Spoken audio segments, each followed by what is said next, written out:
Okay, so I think for language, I'd just say three things. Like Bharat said, first of all, read a lot. I think it's important to not only have the right kind of legal jargon in place, so have the right kind of legal words to use. You have to know where to use prosecutor, where to use injunction, where to use temporary injunction, permanent injunction.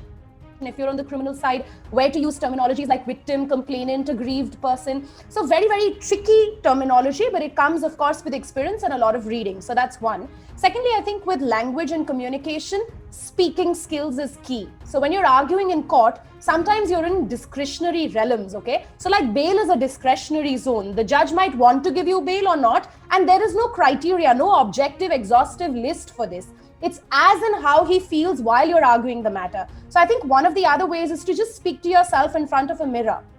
That's what I would do. I think that's one thing. Prep yourself, do your arguments, prepare your arguments much in advance, twice or thrice. It's like a moot court competition, how you prep up. It's exactly like that, I would say. And I think thirdly, for communication skills, what is also key is that, you probably also have a knowledge of the law to be able to feel confident of the law. I think that's very important. If you know what you're speaking, half the time you'd end up speaking properly. I think that's where communication would be easier. You'd be able to convince the judge. So I think knowing the law, knowing the facts, knowing your brief would help you augment your communication skills real quick.